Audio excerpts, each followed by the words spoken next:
The Arctic is a realm of stark, silent beauty, a land of endless white, but this silence is deceptive. For the Inuit who live here, the land is alive with legends passed down through generations. Storytellers speak of creatures born from the ice and the darkness. These are not mere fireside tales, but lessons for survival, echoes of real dangers given a name. Among the tales that haunt the long Arctic nights, one stands out, the story of the Adlet. Not ghosts, but creatures of flesh and blood, driven by a relentless hunger. They roam the vast coastlines of Greenland, Labrador, and Hudson Bay, a lurking threat in the perpetual twilight. The elders say you might hear them first, a low growl, almost human, carried on the biting wind. Imagine being alone in the immense, empty wilderness. The only sounds are your boots on the snow and your own frantic heartbeat. Every shadow seems to move, every crack of ice sounds like a footstep. This is the world where the Adlet legend was born. Inuit stories warn travelers not to stray, for the Adlet are watching from the ridges, their half-human eyes scanning for the lost. A terrifying reminder that you are not the apex predator. The legend is a tapestry of Inuit culture, exploring family, otherness, and the darkness within. One origin story of the fearsome Adlet begins with an Inuit woman who refused all suitors. Frustrated, her father declared if she wouldn't have a human husband, she could marry a dog. To his shock, she took his words literally, marrying a large white dog with red spotted legs. Some say a giant spirit in canine form. Soon she became pregnant, and her scandalized village watched with fear as she went into labor. 5 of the children were human, the other 5 were monstrosities. With the upper body of a child but the powerful legs of a dog, these were the first Adlet. The woman's father was horrified, their presence bringing shame and fear.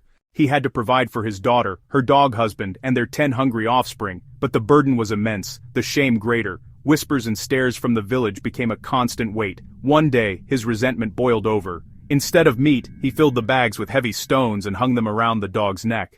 In another telling of the Adlet's creation, a strong-willed Inuit woman defied her family, refusing every suitor her father presented. Her father grew desperate and, in a fury, cursed her, wishing a wolf would take her as his wife. Soon after, a handsome stranger arrived. Drawn to the mysterious hunter, the woman married him. But she soon discovered his secret. He was a wolf spirit in human form. By then, it was too late. She was already carrying his children. The wolfman took her into the wilderness where, in a hidden den, she gave birth to a litter of pups. They were neither wolf nor human, a horrifying mix of both, with human upper bodies and the powerful lower torsos of wolves, built for running. These were the Adlet. Inheriting their father's instincts and their mother's intelligence, they learned to hunt, track, and survive the brutal cold. The drowning of their father was a turning point. The woman, now a widow, was filled with rage towards her own father. She looked at her 10 children, 5 fully human, 5 monstrous Adlet. She devised a plan for their survival and her vengeance. She took her children to the shore. For her 5 human offspring, she fashioned a boat from materials at hand.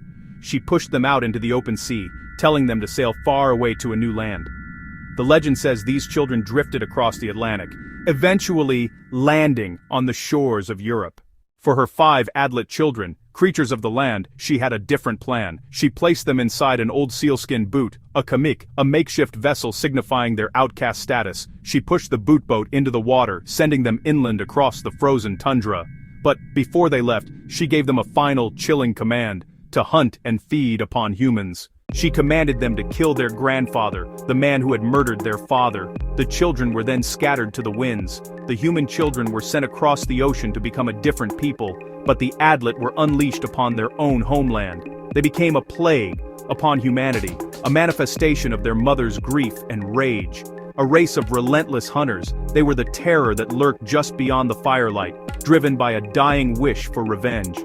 The Adlet are defined by their grotesque anatomy, a feature that sets them apart in Inuit mythology. Descriptions passed down through oral tradition are remarkably consistent on this point.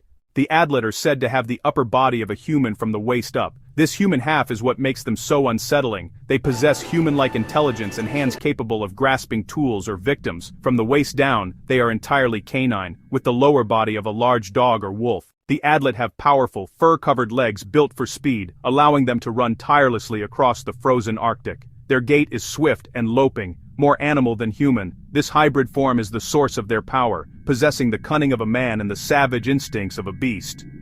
The name Adlet itself offers a clue, meaning those below us in some Greenlandic dialects, a direct reference to their canine lower halves.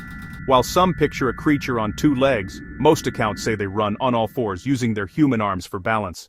Incredibly fast and low to the ground, the Adlet burst from snowdrifts with terrifying speed, but this monstrous form carries deep symbolic weight, representing a profound violation of the natural order. In Inuit culture, the lines between the human, animal, and spirit worlds are sacred. The Adlet are a living reminder of those lines being transgressed, a potent warning against disturbing the fundamental order of the world.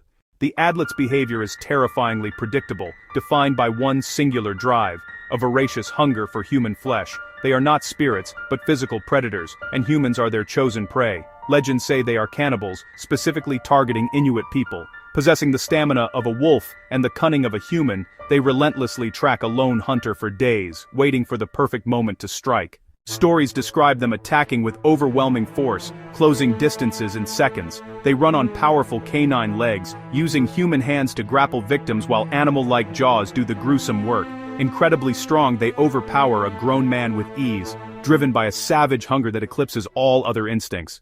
Adlet are solitary hunters, the antithesis of Inuit society built on cooperation and community.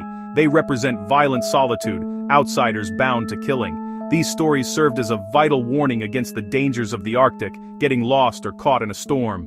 The Adlet gave that danger a face. Fear of being hunted was a more effective warning than a caution about cold, a visceral reason to respect the rules that kept the community safe.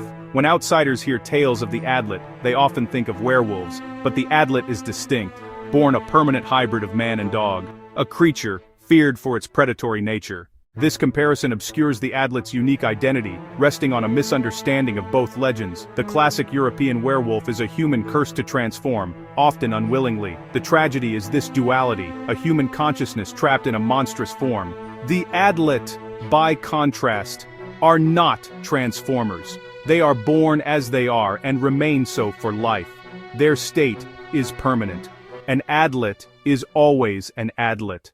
There is no human to transform back into. The Adlet's existence is a constant hybrid state, not a curse. They are a distinct race born from a mythological union. The horror is not a monster within, but a separate hostile species that looks just human enough to be deeply unsettling. The Adlet myth is rooted in the Inuit environment, speaking to taboos, the dangers of the wilderness, and the vital importance of community. To label the Adlet as Arctic werewolves strips the legend of its cultural context, ignoring the rich meanings it holds for its storytellers.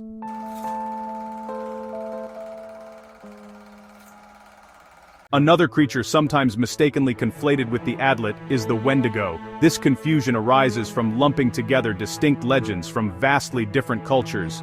The Adlet are from the Arctic Inuit, the Wendigo from the Algonquian peoples of the northern forests. While both are terrifying, human-eating monsters, their origins and symbolic meanings are entirely separate. The Wendigo is a spirit of greed, a human transformed by a terrible curse. Those who resort to cannibalism during a famine or are overcome by greed risk this fate. They become gaunt, monstrously tall creatures with an insatiable hunger for human flesh. The more it eats, the hungrier it becomes. Unlike a human lost to spiritual sickness, the Adlet are fundamentally different. They are not transformed people, but a separate race born as half-human, half-dog hybrids. Their hunger for human flesh isn't a curse, it is their innate nature, decreed by their enraged mother. They hunt humans because that is what they were made to do. The legend is a warning about breaking physical taboos, unlike stories of moral failings like greed. We must avoid treating diverse indigenous mythologies as one. The Adlet is of the Arctic ice, the Wendigo, the frozen forest. Even in the 21st century with modern technology and changing lifestyles in the Arctic, the story of the Adlet endures, a vital part of Inuit heritage, and a powerful connection to the past. The Adlet legend is an act of cultural preservation, shared by elders with younger generations. It's not just entertainment, but a way to transmit the wisdom and values of 1,000 generations. The legend serves as a cautionary tale with modern resonance, as the Arctic remains a dangerous and unforgiving environment. The Adlet story reinforces a deep respect for the land, warning to never underestimate the wilderness or travel unprepared. Even with modern technology, the primal fear of the Adlet promotes caution and humility. The legend lives on today in contemporary Inuit art, literature and film. Today, the Adlet is a metaphor for a fractured identity, representing the struggle between traditional Inuit culture and the outside world. This monstrous hybrid, belonging to neither world, symbolizes the alienation felt by those caught between two ways of life. Ultimately, the Adlet persists because it speaks to a universal fear, the fear of the unknown that lurks just beyond the safety of our homes. The story of the Adlet gives a face to the anxieties of isolation and vulnerability. As long as there are vast, lonely places and humans gather to tell stories, there will be a place for them. They remind us of the importance of community and the terrifying things listening from the silence of the snow.